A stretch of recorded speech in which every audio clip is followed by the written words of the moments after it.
महायुतीच्या पदाधिकाऱ्यांच्या मेळाव्यामध्ये ज्यांच्या अध्यक्षतेखाली आज हा मेळावा इथं पार पडतोय ते आपले जिल्ह्याचे पालकमंत्री मान्य नामदार शंभूराज देसाई साहेब हे आपल्याला मार्गदर्शन करायला उपस्थित आहेत।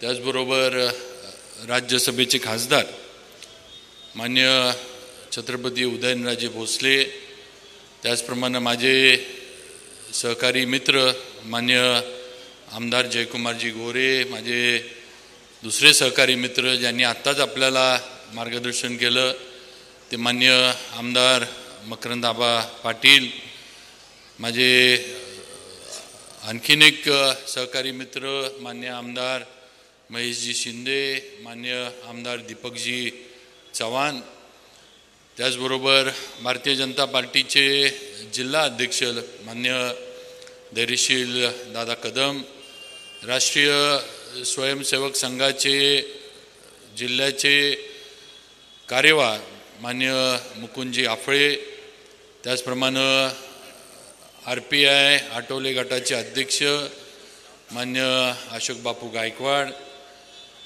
राष्ट्रवादी काँग्रेसचे जिल्ह्याचे अध्यक्ष मान्य संजीवराजे नाईक निंबाळकर, त्याचप्रमाणे RPI जोगेंद्र कवाडे गटाचे अध्यक्ष मान्य कांबळे साहेब, शिवसेनेचे अध्यक्ष मान्य पुरुषोत्तमजी जाधव, चंद्रकांत जाधव, त्याचबरोबर सर्वच उपस्थित असणारे भारतीय जनता पार्टी, राष्ट्रवादी काँग्रेस, शिवसेना या सर्व आणि मित्रपक्ष याचे सर्व जिल्ह्यातील तालुक्यातील सन्मान्य पदाधिकारी, सर्व उपस्थित मान्यवर, समोर बसलेले आपण सर्व तेवढेच महत्त्वाचे आणि तेवढेच तोलामोलाचे सर्व पक्षांचे पदाधिकारी आणि उपस्थित माझ्या सर्व बंधू आणि भगिनींनो, आज संक्रांतीच्या या पूर्व संध्येला हा महायुतीचा मेळावा आज इथं पार पडतोय आणि या पद्धतीचे मेळावे पदाधिकाऱ्यांचे या राज्यामध्ये सगळीकडे आज घेण्यात आलेत आणि याचं कारण आपण मला वाटतं सगळ्यांनी समजून घेतलं पाहिजे की उद्या संक्रांत आहे। संक्रांतीला आपण एकामेकाला तिळगुळ देऊन तिळगुळ घ्या गोड बोला हे आपण सगळ्यांना सांगत असतो आणि येणाऱ्या लोकसभेच्या निवडणुकांमध्ये सुद्धा पंतप्रधान नरेंद्रजी मोदी यांच्या गोड कार्यामध्ये तुमचा आमचा सहभाग असला पाहिजे। त्याची सुरुवात ही आज सगळ्यांनी एकत्र येऊन करायची आहे आणि म्हणून आज हा मेळावा इथं आपण घेतलेला आहे। मित्रांनो, आपण एक लक्षात घेतलं पाहिजे की पंतप्रधान नरेंद्रजी मोदी यांच्या माध्यमातून या देशाच्या आणि देशातील तमाम जनतेच्या भवितव्यासाठी प्रत्येक घटकासाठी आज असंख्य योजना, असंख्य वेगवेगळ्या पद्धतीनं सर्वसामान्यांना केंद्र सरकार, राज्य सरकार यांच्या माध्यमातून सहकार्य झालं पाहिजे। त्यांचं जे काही लाभ आहे तो त्यांना थेट मिळाला पाहिजे हा प्रयत्न मोदीजींनी यशस्वीरित्या केला ही वस्तुस्थिती आहे। आज शेतकऱ्यांसाठी योजना राबवल्या ज्याचा उल्लेख मगाशी महेशदादांनी केला, त्याचबरोबर महिलांसाठी योजना राबवल्या। उद्या देशातील कातकरी समाजाच्या लोकांसाठी योजनांचा शुभारंभ आणि कातकरी समाजाच्या लोकांशी चर्चा हे पंतप्रधान मोदीजी उद्या करणार आहेत। मला आपल्याला प्रश्न विचारायचा आहे की आजपर्यंत कुठल्या पंतप्रधानानं कातकरी समाजाच्या सर्व लोकांना एकत्र आणून त्यांच्याशी चर्चा केली ह्याचा विचार इथं बसलेल्या प्रत्येकानं केला पाहिजे। उद्या जिल्ह्यातील कातकरी समाजाच्या सगळ्या लोकांना एकत्र करून त्यांच्याबरोबर चर्चा आणि राज्यात सगळीकडे देशात हा कार्यक्रम उद्या मोदीजींच्या माध्यमातून घेतला गेलाय हे आपण कुठेतरी लक्षात घेतलं पाहिजे. त्यामुळे कुठलाही समाजातला घटक, कुठलाही समाजातला जाती पंथाचा माणूस, स्त्री पुरुष कुणीही विकासाच्या ह्याच्यातनं बाजूला नाही राहिलं पाहिजे, ही भूमिका मोदीजींची आहे. हे आपण कुठेतरी लक्षात घेणं गरजेचं आहे. येणाऱ्या लोकसभेच्या निवडणुकांमध्ये देशाचं वातावरण आणि देशातले जे मतदार आहेत यांचा कल काय हा आपल्याला कळून चुकलेला आहे. आता आपण सातारा लोकसभा आणि माढा लोकसभा या 2 लोकसभा ज्या आपल्या सर्वांच्या जिल्ह्यामध्ये येतात, या लोकसभेच्या विजयामध्ये आपण मोदीजींबरोबर हिस्सेदार असलो पाहिजे, ही भूमिका घेऊन आपल्याला काम करायचे. उद्याचा आपला खासदार हा लोकसभेमध्ये मोदीजींबरोबर बसला पाहिजे, पंतप्रधानांच्या बरोबर त्यांच्या बाजूला बसला पाहिजे. ही भूमिका इथं सर्व मित्र पक्षांची आणि प्रमुख पक्षांची असणं गरजेचं आहे, असं मला या ठिकाणी अगदी नम्रपणे सांगावंसं वाटतं. आणि म्हणून त्यासाठी आपल्याला आता सुरुवात करायची आहे.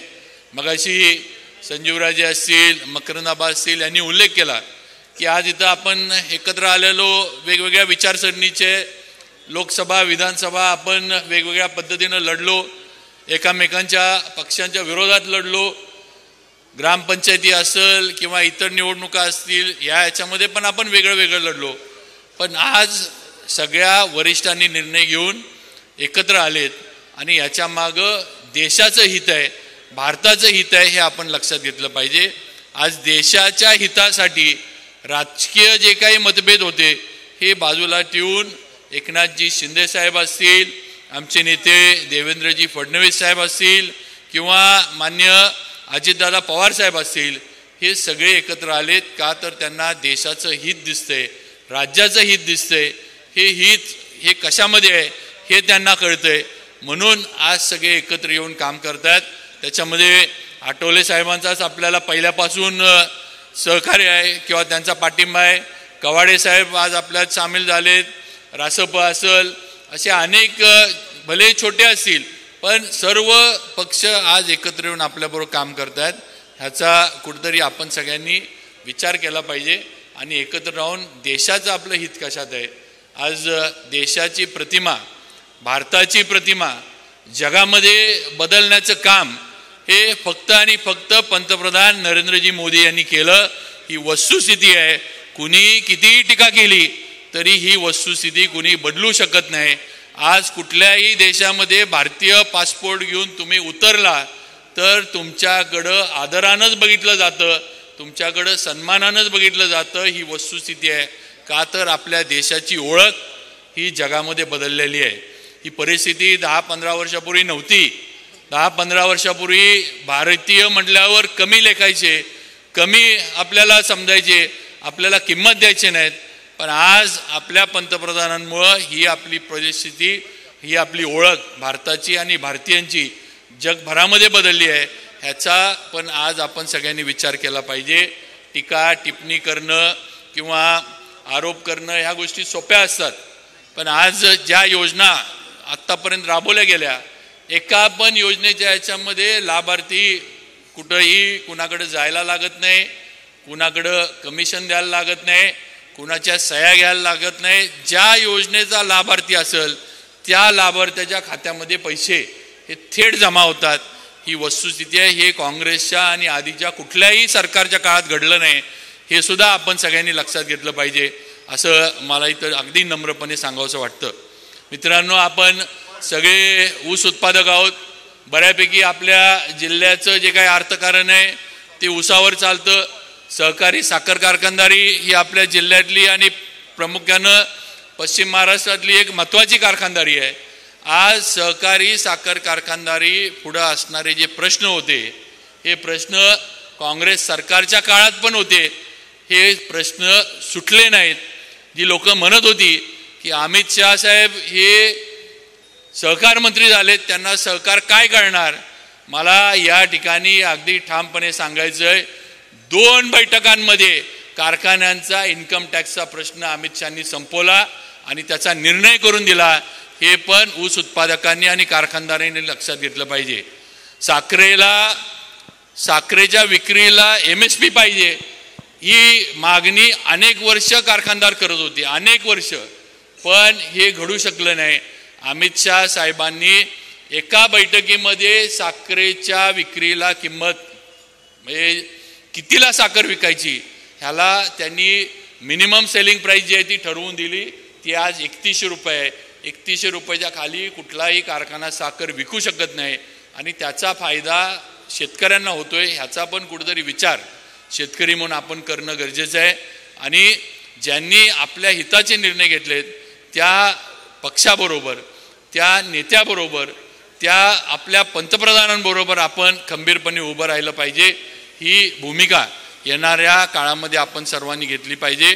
मित्रांनो, मला अजून आपल्याला एवढंच सांगायचं आहे की मराठा आरक्षणाचा विषय फार गरम झाला आहे, वातावरण फार तापलं, ही वस्तुस्थिती आहे. पण वस्तुस्थिती दुसरी पण आपण मान्य केली पाहिजे की मराठा आरक्षणाचं म्हणजे मागणी नरेंद्र पाटील साहेब इथं आहेत, त्यांच्या वडिलांपासून मराठा आरक्षणाची मागणी चालू होती. पण मराठा आरक्षण दिलं कुणी? तर देवेंद्रजी फडणवीसांनीच मराठा आरक्षण दिलं. ते हायकोर्टामध्ये टिकवलं. आणि आपल्याला सगळ्यांना एक हे माहिती आहे की खालच्या कोर्टांमध्ये झालेले निर्णय हे शक्यतो सुप्रीम कोर्टमध्ये बदलले जात नाहीत. पण आपलं हायकोर्टामध्ये टिकलेलं मराठ्यांचं आरक्षण सुप्रीम कोर्टामध्ये नंतर उडालं, कारण देवेंद्रजी तिथं नेतृत्वामध्ये नव्हते. ह्याचा पण विचार आपण केला पाहिजे. हे आरक्षण का गेलं, कसं गेलं, हा सुद्धा एक संशोधनाचा प्रश्न आहे असं मला तरी अगदी प्रामाणिकपणे वाटतं. मला आपल्याला एवढंच सांगायचं आहे की मराठा समाजाला आरक्षण नक्की आमच्या सरकारच्या माध्यमातून एकनाथजी शिंदे साहेब असतील, आमचे नेते देवेंद्रजी फडणवीस साहेब असतील, अजितदादा असतील, यांच्या माध्यमातून 100% मिळेल. आणि OBC बांधवांना पण मी इथं सांगतोय की तुमच्या आरक्षणाला हात न लावता मराठा समाजाला आरक्षण मिळालं पाहिजे, मिळेल. हे OBC समाजाच्या माझ्या बांधवांनी पण लक्षात ठेवावं. त्यामुळे घाबरून जाऊ नका. कुणाचं काढून आम्हाला द्या किंवा कुणाचं काढून मराठ्यांना द्या असं कधीही कुणी म्हटलेलं नाही. त्यामुळे नक्की या बाबतीमध्ये योग्य न्याय देण्याची भूमिका मान्य देवेंद्रजी फडणवीस साहेब घेतील, एकनाथजी शिंदे साहेब घेतील, अजितदादा घेतील, हे आपण सगळ्यांनी लक्षात ठेवलं पाहिजे. आणि जे आपल्या मागं आज खंबीरपणे उभे आहेत, ज्यांनी आपले प्रश्न सोडवलेत, आपल्या अगदी जिल्ह्याचा विषय जरी बघितला, आबांनी सांगितले ती वस्तुस्थिती आहे. आज मेडिकल कॉलेजचं आज काम सुरू झालं. का नाही आधी सुरू झालं? आता बरोबर या 1.5-2 वर्षामध्ये सरकार बदलल्यानंतरच एवढं गतीनं काम कसं सुरू झालं ह्याचा पण विचार सातारकर किंवा जिल्हावासी म्हणून आपण केला पाहिजे. आज इरिगेशनचे प्रकल्प पूर्ण व्हायला लागलेत. आज रस्ते, अगदी सातारा शहराचा विचार जरी केला तरी सातारा शहरातील कॉन्क्रीटचे रस्ते करायला सातारा नगरपालिका ही जिल्ह्याची नगरपालिका आहे, अवर्ग नगरपालिका आहे. या नगरपालिकेला देवेंद्रजी फडणवीस साहेब, शिंदे साहेब आपले मुख्यमंत्री यांच्या माध्यमातून पहिल्या टप्प्यासाठी 25 कोटी रुपये आपल्याला दिले. लवकरच आपल्या साताऱ्यातील कॉन्क्रिटीकरणाचे रस्ते जे आपण मोठ्या शहरांमध्ये बघतो तसे आपल्या इथले आता सुरू होणार आहेत. त्यामुळे ह्याचा सगळ्याचा विचार जी विकास कामं झालीत, जे आज म्हणजे सामाजिक प्रश्न, सगळ्याच गोष्टीचा आपण विचार केला पाहिजे. आज राम मंदिराचा 22 तारखेला राम मंदिराची आता उभारणी झाली आहे. प्रभू रामचंद्राच्या मूर्तीचं किंवा प्रभूच्या रामचंद्राचं तिथं मूर्तीचं प्रतिष्ठापना होणार आहे. खऱ्या अर्थानं ज्याचा मुकुंद आपणनी उल्लेख केला की एवढे वर्ष राम हा आपला झोपडीमध्ये होता, आता खऱ्या अर्थानं त्याच्या देवालयामध्ये तो जाणार आहे. लोक म्हणतात की राम मंदिरामध्ये एवढं काय आहे, राम मंदिर हा विषय काय देशाच्या दृष्टीनं महत्त्वाचा आहे का? माझं उलटं मत आहे की का आपण आपल्या देवांबद्दल, आपल्या धर्माबद्दल आपल्याला अभिमान का नसावा हे मला कळत नाही. आज आपण आपल्या गावच्या यात्रेला जातो, आज आपल्या गावची यात्रा असल्यावर आपण पाहुण्यांना बोलवतो. का बोलवतो? आपल्या आईवडिलांनी, आपल्या पूर्वजांनी ही संस्कृती आपल्याला घालून दिली आहे म्हणून आपण बोलवतो. ही आपली संस्कृती आहे, हे आपण विसरून चालणार नाही, हे लक्षात घ्या.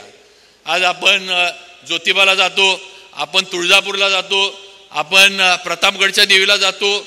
या सर्व ठिकाणी आपण का जातो तर तिथं ऊर्जा घेण्यासाठी, आपली संस्कृती जोपासण्यासाठी वेगवेगळ्या देवांना जातो. मग आज 300-400 वर्षानंतरच्या एवढ्या सगळ्या लढ्यानंतर आज राम मंदिर उभा राहतंय. तर मग ह्याच्यामध्ये वाईट काय? माझं तर म्हणणं आहे सगळ्यांनी याच्यामध्ये आपला सहभाग दिला पाहिजे आणि काहीतरी देशामध्ये चांगलं होतंय या गोष्टीला आपण सर्वांनी पाठिंबा दिला पाहिजे. आपण खंबीरपणे आपल्या पंतप्रधानांच्या मागे उभं राहिलं पाहिजे की आम्ही तुमच्याबरोबर आहोत, तुम्ही चांगलं केलंय, आज राम मंदिर उभा राहते याचा नक्कीच आम्हाला अभिमान आहे. ही भूमिका पण आपण सर्वांनी घेतली पाहिजे असं मला वाटतं. आणि म्हणून माझी आपल्याला विनंती आहे की ही महायुती आहे, महायुतीमध्ये सगळेजण आपण एकत्र आलोय. एकत्र येणारी लोकसभेच्या ज्या निवडणुका असतील, जो उमेदवार ठरल, ज्या पक्षाला साताऱ्यातली किंवा माड्याची जिथली कुठली उमेदवारी ज्या मित्र पक्षाला जाईल, कुणाला जाईल, त्यांच्या मागं, त्या उमेदवाराच्या मागं आपण ताकदीने उभा राहायचंय आज आणि निवडून आणण्याचं काम करायचंय. मगाशी आमच्या कांबळे साहेबांनी एक उल्लेख केला, त्याच्यावर मला थोडंच बोलायचंय की आज असं सांगितलं जातं की डॉक्टर परमपूज्य बाबासाहेब आंबेडकरांनी लिहिलेलं संविधान हे बदलायचं काम चाललंय. मला आज इथं उभं राहून विचारायचं की संविधानाच्या कुठल्या याला पंतप्रधानांनी हात लावलाय हे आपण दाखवून द्या. कुठली गोष्ट डॉक्टर बाबासाहेब आंबेडकरांनी लिहिलेल्या संविधानातली बदलली आहे किंवा बदलण्याचं काम केलंय हे कुणी दाखवून द्यावं. नुसती भीती पसरवण्याचं काम आणि कुठंही हे आंबेडकर प्रेमी जे आहेत, बाबासाहेबांवर जे प्रेम करणार आहेत, ह्यांच्यामध्ये मनामध्ये काहीतरी मन कलुषित करण्याचं काम ही काही लोक करायला लागलीत. ह्याचा पण विचार आपण केला पाहिजे. कुठंही संविधानाला हात कुणी लावणार नाही. मला अजून आठवतंय की आमचे नेते देवेंद्रजी फडणवीसांनी सांगितले की कुणाचा बाप आला तरी डॉक्टर बाबासाहेब आंबेडकरांनी लिहिलेल्या संविधानाला कोण हात लावू शकणार नाही. त्यामुळं ह्या गोष्टी डोक्यातनं मनातनं काढून टाका, असं काही घडणार नाही हे आपण सगळ्यांनी लक्षात ठेवा. एकत्र आलोय, नक्कीच जिल्ह्याच्या विकासामध्ये पण आम्ही सर्वजण एकत्र राहून चांगल्या पद्धतीनं काम करू. जरी ठीक आहे आम्ही मधल्या याच्यामध्ये वेगळं लढलो असलो, जरी पक्ष म्हणून आम्ही काही वेगळ्या भूमिका घेतल्या असल्या तरी नक्कीच एकामेकामध्ये जिल्हा म्हटलं की एकत्र येण्याची भूमिका आमची कायम आहे आणि ती भूमिका येणाऱ्या लोकसभेमध्ये पण आम्ही कायम ठेवू. आज इथं महायुतीचा मेळावा होतोय, आपण सगळे पदाधिकारी आहोत, त्यामुळे नक्कीच पदाधिकाऱ्यांवर ही जबाबदारी आहे की आपल्या नेत्यांनी, आपल्या पक्ष नेतृत्वानं आपल्यावर दिलेली जी जबाबदारी आहे, जी अपेक्षा आपल्याकडनं त्यांनी व्यक्त केली आहे, ती अपेक्षा पूर्णत्वाला नेणं हे तुमचं आमचं सर्वांचं काम आहे, हे सगळ्यांनी लक्षात घ्या. त्यामुळे येणाऱ्या लोकसभेच्या निवडणुकांमध्ये सातारा लोकसभा आणि माढा लोकसभेचा खासदार हा पंतप्रधान मोदींच्या विचाराचाच जाणार. हीच खुणगाठ मनाशी बांधून इथनं घरी जायचं आणि कामाला लागायचं, एवढीच आपल्याला या निमित्तानं विनंती करतो.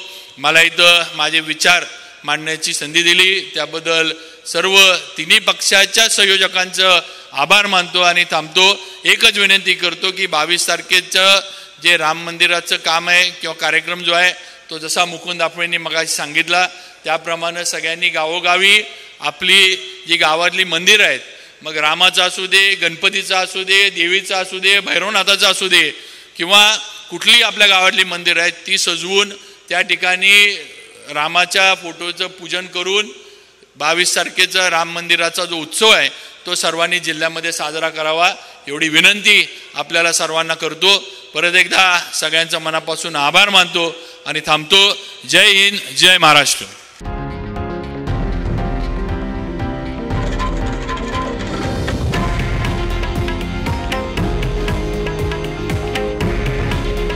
हे आहे देशातील नंबर 1 न्यूज नेटवर्क आणि आपण पाहत आहात TV9 मराठी.